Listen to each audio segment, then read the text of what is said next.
అలా civil supplies కార్పొరేషన్ని భ్రష్టు పట్టించిన పరిస్థితి. దానికి కారణం అప్పుడు ముఖ్యమంత్రి ఏ వ్యవస్థ అనేది చెప్పడం కష్టమైనప్పటికీ ఆ కార్పొరేషన్కి కావాల్సింది కేవలం 5 నుంచి 6 వేల కోట్ల రూపాయల వర్కింగ్ క్యాపిటల్. దానికి 36,500 కోట్ల రుణమే తీసుకోవడం జరిగింది. ఆ కార్పొరేషన్ అవసరాలకి ఆ రుణానికి ఎటువంటి సంబంధం లేదు. మరి అంత రుణం దానికి తీసుకోవడం జరిగింది. అకౌంట్లో నిల్ బ్యాలెన్స్. ఒక్క మా గోదావరి జిల్లాలోనే గతంలో చేసిన ప్రొక్యూర్మెంట్కి 950 కోట్ల రూపాయలు బకాయిలు ఉన్నాయి. సహకార వ్యవస్థను కూడా భ్రష్టు పట్టించారు. కోఆపరేటివ్ రైతు భరోసా అని పేరు పెట్టారు. దానికేమో సపోర్టింగ్ స్టాఫ్ అంతా కోఆపరేటివ్ వాళ్ళతో పేమెంట్ చేయించారు. ట్రాన్స్పోర్టేషన్ అంతా కూడా వీళ్ళతో చేయించారు. ఆ ట్రాన్స్పోర్టేషన్ రీఎంబర్స్మెంట్ ఇవ్వాలి, ఆ బ్యాగ్స్కి రీఎంబర్స్మెంట్ ఇవ్వాలి, ఏమీ ఇవ్వలేదు. రైతులు బకాయిల సంగతే కాకుండా ప్రతి బ్యాంకుకి కూడా కోఆపరేటివ్ బ్యాంక్, పెద్ద బ్యాంక్ అయితే ₹1,00,00,000, చిన్న బ్యాంక్ అయితే కనీసం 30 నుంచి 40 లక్షల మధ్యన కొన్ని వందల కోట్ల రూపాయలు సహకార బ్యాంకులకు కూడా ఇంకా బాకీ పెట్టింది గత ప్రభుత్వం. అంటే అసలు ఈ అప్పులేంట్రా బాబు, ఎంత అప్పులు ఉన్నాయంటే చంద్రబాబు నాయుడు గారు లాంటి ఘనా పార్టీలకు కూడా బుర్ర తిరిగిపోయే పరిస్థితిని జగన్మోహన్ రెడ్డి గారు తీసుకొచ్చారు. నేను చాలాసార్లు అన్నా జగన్మోహన్ రెడ్డి గారి గురించి, ఆ ప్రభుత్వం గురించి ఇప్పుడు మాట్లాడుకోవటం అనవసరం అని. కానీ కాస్తైనా చెప్పుకోవాల్సిన అవసరం ఎందుకు వస్తుంది అంటే రేపొద్దున్న మేము పింఛన్లు అంటే ఇప్పుడు ఇచ్చాం, ఇంకా రైతులకు డబ్బులు ఇవ్వాలి. మా జిల్లాలోనే 950 కోట్లు ఇవ్వాలి. కోఆపరేటివ్ బ్యాంకుల బాకీలు తీర్చాలి. ఇది ఒక సివిల్ సప్లైస్ గురించే చెప్తున్నా. ప్రతి దగ్గర ఎవరో 1-2 కాంట్రాక్టర్లు తప్ప ఎంతోమంది చిన్న కాంట్రాక్టర్లు టెండర్లు ఏంట్రా బాబు అని నేను పిలిస్తే కూడా రాని పరిస్థితి. ఇక్కడ బాబు మా పాత బాకీలు ఇప్పించండి అంటున్నారు. టెండర్లకు ఎవరు ముందు రావట్లా.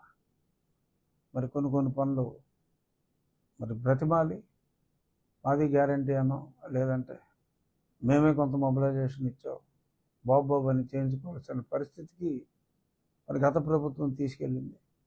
ఏదైనా పనుల్లో అలసత్వం కానీ ఇటువంటివి ఉంటే రైతులకు కాస్త ఆలస్యం అయితే ఇవన్నిటికి ప్రభుత్వం సమాధానం చెప్పుకోవాలి. మాకు అనవసరం అండి, ప్రభుత్వమే, మీరు ఇస్తానన్నారు, మీరు ఇవ్వాలి అని అనొచ్చు. తప్పకుండా ఇచ్చే శక్తి సామర్థ్యాలు, లేదంటే అప్పు తీసుకొచ్చే సామర్థ్యం, జగన్మోహన్ రెడ్డి గారికి ఉన్నంత అప్పు తీసుకొచ్చే సామర్థ్యం అంటే కుయుక్తులతో ఎవరికీ ఉండదు. ఈ అస్తవ్యస్త పరిస్థితుల్లో ఏమో కొన్ని కాస్త ఆలస్యం అయితే ప్రజలు అపార్థం చేసుకునే అవకాశం ఉంది. కాబట్టి చెప్పకూడదని అనుకున్నప్పటికీ కూడా గతంలో జరిగిన డ్యామేజ్ని కాస్త చెప్పవలసిన సంక్లిష్ట పరిస్థితి ఇప్పుడు వచ్చింది. కాబట్టి నేను అన్నమాట తప్పి గత ప్రభుత్వ పనితీరు గురించి మాట్లాడవలసిన దుస్థితి రావటం దురదృష్టకరం. కానీ అంత డ్యామేజ్ ఇవాళకి నేను ఓన్లీ ఆ సహకార వ్యవస్థలో ఆ రైతులకు జరిగిన ఈ నష్టాన్ని దీని గురించే ప్రస్తావించాలని అనుకున్నా. అందుకనే ఆ ఒకటి తప్పనిసరి పరిస్థితుల్లో నేను ప్రస్తావించాను. ఇక నా నియోజకవర్గానికి వస్తే నేను ఆల్మోస్ట్ ప్రతి 4 రోజులకు ఒకసారి మీడియా ద్వారా ప్రజలందరికీ కూడా నా ప్రోగ్రెస్ చెప్పాలి అని చెప్పి అనుకున్నాను. కాబట్టి ఈరోజు నా డ్రైనేజ్ పనులన్నీ సక్రమంగా అవుతున్నాయి. రాష్ట్ర ప్రభుత్వం కూడా ఎక్కువ సహకారం అందిస్తోంది, కొంత ఆర్థికంగా కూడా అన్ని రకాలుగా. సో అవన్నీ కూడా ముమ్మరంగా ఆగస్టు 15 నాటికి అయిపోతాయి.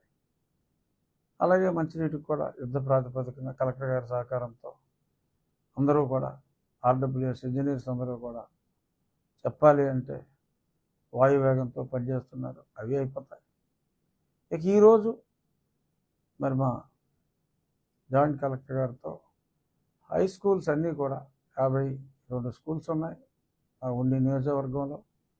హై స్కూల్స్ అన్నీ కూడా చక్కటి గ్రీనరీ, అక్కడ కొన్ని చోట్ల డైనింగ్ హాల్ ఫెసిలిటీస్ లేవు.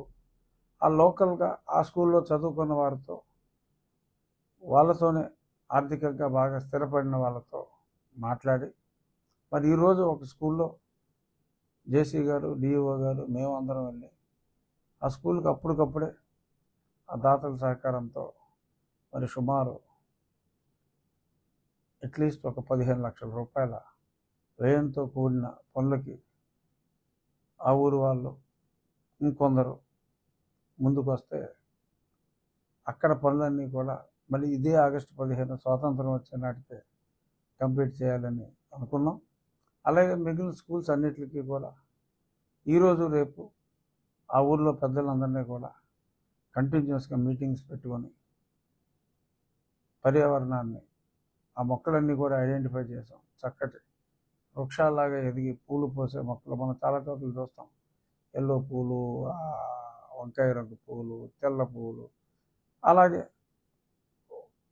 మామిడి చెట్లే మొక్కలు కాదు, చెట్లు స్కూల్ మెయిన్ ఎంట్రన్స్ గుమ్మం దగ్గర మంగళప్రదంగా ఉండేలాగా మనకి 10 అడుగుల్లోనే చక్కగా మన కొబ్బరికాయల చెట్లే దొరుకుతాయి. కడియంలో మంగళప్రదంగా ప్రతి ఎంట్రన్స్ దగ్గర అటు ఇటు కొబ్బరి చెట్లు ఉండేలాగా, చిన్న కొబ్బరి చెట్లు, ఎందుకంటే చిన్నపిల్లలు వాళ్ళు కూడా చూసి ఎక్కడో ఇలా తలెత్తి చూడటం కాకుండా వాళ్ళు చేయెత్తితే ఎవరో కొయ్యరు అందే విధంగా మంగళప్రదంగా ఒక చక్కటి ఎన్విరాన్మెంట్కి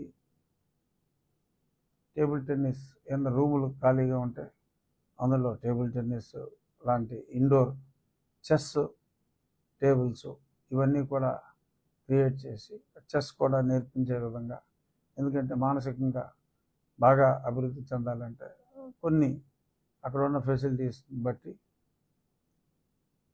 చెస్ బోర్డులు, అలాగే indoor games, outdoor volleyball court, kabaddi court, open air shuttle courts లాగా ఆ ప్రాంతం అంతా చుట్టూ గ్రీనరీ, చక్కటి ఆట స్థలాలు.